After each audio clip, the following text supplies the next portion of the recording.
Hello students, तो कैसे हैं आप लोग। आज हम लोग बात करने वाले हैं blood and blood products regulations in India, US and European union. ठीक है, तो हम जानते हैं कि ब्लड एक बहुत ही इम्पॉर्टेंट फैक्टर है। यहाँ तक कि इंडिया में इसको ड्रग का नाम दिया गया है। It will be considered as a drug. और ब्लड प्रोडक्ट जो भी नीडी होते हैं, जो भी डिफिशियंसी होते हैं, जैसे किसी के में प्लेटलेट्स की कमी आ गई, किसी के में WBC की कमी आ गई, है ना। तो और बहुत सारे एंटीकोआगुलेंट, थ्रोम्बोसाइट्स, है ना। तो ये सारे प्रोडक्ट्स जो हैं हिपेरिन वगैरह, तो मतलब this has to be regulated properly in the different countries and then only people can have the safe and effective blood and blood product. तो आइए बात करते हैं। आज का जो टॉपिक है blood and blood product regulations in India, US and European Union. So in India blood is regulated as a drug, मैंने पहले ही बोला था, under the Drugs and Cosmetic Act 1940 with oversight by Central Drug Standard Control Organization CDSCO। ठीक है, तो भारत में ये regulate होता है ड्रग एंड कॉस्मेटिक एक्ट 1940 के तहत, CDSCO के द्वारा, है ना। वहीं पे in US the FDA regulated blood under the public health service act. तो यहाँ पे ड्रग एंड कॉस्मेटिक एक्ट नहीं रहेगा, यहाँ पे FDA रेगुलेट करेगा इंस्टेड ऑफ CDSCO, और वह होगा पब्लिक हेल्थ सर्विस एक्ट के तहत federal food drug and cosmetic act, ये भी है उसके साथ FFDCA, federal food drug and cosmetic act. Whereas in EU European union में blood regulation is governed by the directive 2002/98/EC। तो यहाँ पे ये तीन चार चीज़ें आपको याद रखनी होगी कि तीनों कंट्री में अलग अलग प्रावधान है, अलग अलग रेगुलेशंस है। ठीक है, तो उसके तहत ये काम करेगी। अब आइए बात करते हैं इंडिया के बारे में। तो इंडिया में ब्लड एंड ब्लड प्रोडक्ट्स का क्या रेगुलेशंस है। तो पहला रेगुलेटरी रिक्वायरमेंट्स की बात करते हैं। It is governed under the drug and cosmetic act 1940 and rules 1945। Blood is treated as a drug, ये बहुत इंपॉर्टेंट पॉइंट है यहाँ पे। Central Drugs Standard Control Organization CDSCO is the regulatory authority. Blood banks must obtain the license through Form 28C and compile with the donor selection, testing, storage and all other criteria. वहीं पे labelling requirement India का जो है वो as per schedule F part XII 12B of the drug and cosmetic act rule. तो उसमें क्या होता है कि name of the donor, address of the blood bank, name of the blood bank, blood group, RH factor, RH type, blood volume, anticoagulant used, date of collection, ये सारे details उसमें label में होने चाहिए, जो भी ब्लड और ब्लड प्रोडक्ट है इंडिया में। ठीक है, वहीं पे यूएस में थोड़ा सा ये अलग है। आइए बात करते हैं यूएस के blood and blood product regulations के बारे में। तो रेगुलेटरी रिक्वायरमेंट की जब हम बात करते हैं तो it is regulated by the FDA, US FDA under the public health service act and the federal food drug and cosmetic act. ठीक है, तो ये दो चीज़ आप याद रखना, public health service act and federal food drug and cosmetic act. Blood establishment must be registered with the FDA and follow CGMP current good manufacturing practice, तभी वो अप्रूवल ले पाएगा।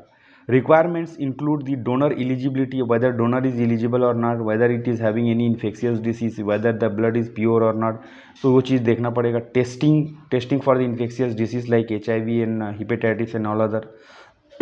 ट्रेसिबिलिटी रिक्वायरमेंट होना चाहिए कि कोई भी ब्लड प्रोडक्ट कहाँ से लिया गया, what is the origin, where it has been dispensed, where it has been used, where it has been prepared. BLA जो है आपका, है ना, बायोलॉजिकल लाइसेंसिंग अथॉरिटीज़, ये इसके तहत। तो एग्जांपल में यहाँ पे देख सकते हैं कि the American Red Cross is licensed by FDA। तो अमेरिकन रेड क्रॉस जो है, जैसे इंडिया का भी रेड क्रॉस है, तो वो FDA से लाइसेंस्ड होना चाहिए और वहीं से ही ब्लड रिसीव होना चाहिए, और जो भी नीडी है, डिफिशियंसी जिनको है, वो वहाँ से ले करके यूज़ कर सकते हैं। लेबलिंग रिक्वायरमेंट की जब हम बात करें यूएस में, तो इसमें आता है it is governed by the 21 CFR। ठीक है, जो भी फेडरल रेगुलेशंस है, पार्ट 606 याद रखना ये, एंड पार्ट 610, 606 और 610, है ना। Requirement includes the proper identification, bar code, donor ID, blood type, blood volume, collection date, storage temperature, warning statement etcetera. और उसमें क्या हो, जैसे कि मतलब ये वार्निंग स्टेटमेंट में RX ओनली, है ना, इस टाइप की स्टेटमेंट वहाँ पे होना चाहिए। तो ये लेबल की जो भी रिक्वायरमेंट है, जो भी ब्लड एंड ब्लड प्रोडक्ट है, वो यूएस में कुछ इस तरह से इतने सारे डिटेल तो कंपलसरी होने ही चाहिए। तो आप उसको अच्छे से याद कर लेना कि what is the difference between India and US. और अब हम बात करते हैं थर्ड कंट्री की, जो कि यूरोपियन यूनियन है। तो यूरोपियन यूनियन में रेगुलेटरी रिक्वायरमेंट की जब हम बात करते हैं तो it is regulated by directive 2002/98/EC। ठीक है, ये मैंने पहले भी बता चुका है डेफिनेशन में। ठीक है, एंड रिलेटेड डायरेक्टिव जो भी उससे संबंधित और अदर डायरेक्टिव है उसके तहत ये रेगुलेटेड होता है। Oversights by national competent authorities of each European Union member state.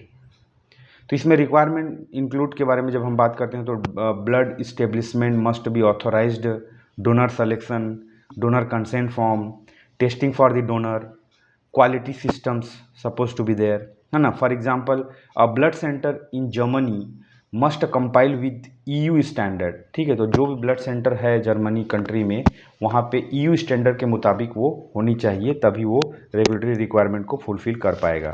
अब यूरोपियन यूनियन की जब लेबलिंग रिक्वायरमेंट की बात करते हैं ब्लड एंड ब्लड प्रोडक्ट के लिए, तो उसमें आता है it is as per the directive 2002/98/3 and commission directive 2005/62/EC। ठीक है, तो यहाँ पे 98/62 है और ये 2002 है, ये 2005 है। तो ये दोनों मतलब डायरेक्टिव हैं जिसके तहत लेबलिंग रिक्वायरमेंट चलता है। तो लेबलिंग में क्या क्या होना चाहिए, तो पहला है इसमें यूनिक डोनेशन ID, किसने डोनेट किया, व्हाट इज़ इट्स ID, है ना, लेने के टाइम पे। ABO एंड RH ग्रुप, है ना, कौन सा ब्लड ग्रुप है ना, ABO, A positive, B positive, O positive, RH factor क्या है, पॉजिटिव नेगेटिव, वो ये डिसाइड करता है।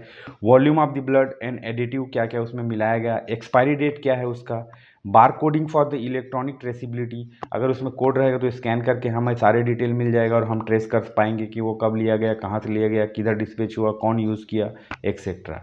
जैसे कि एग्जांपल के लिए आप देख सकते हैं विद दिस ऑल रिक्वायरमेंट, तो एग्जांपल में यहाँ पे लेबल ऑन ब्लड बैग जो होगा, ब्लड का जो थैली होता है, उसमें क्या क्या रहेगा, डोनर ID रहेगा, जैसे कि for example European union 1 2 3 4 5 6 7 8 9, B उसका कितना है, volume 450 ml, expiry date 1/6/2025, additive क्या मिला गया, A से GM, traceability through in euro code bar code system, scan करके सारी डिटेल निकाल लिया जाएगा, राइट। तो दीज आर द मतलब blood and blood product regulations for the these 3 countries as per your syllabus, right? So these notes will be available in Telegram channel. Link I will give you in the description box. So by clicking the link you can download it as a PDF form. If you want you can prepare your own notes or you can read directly from these notes. Thank you. Bye bye.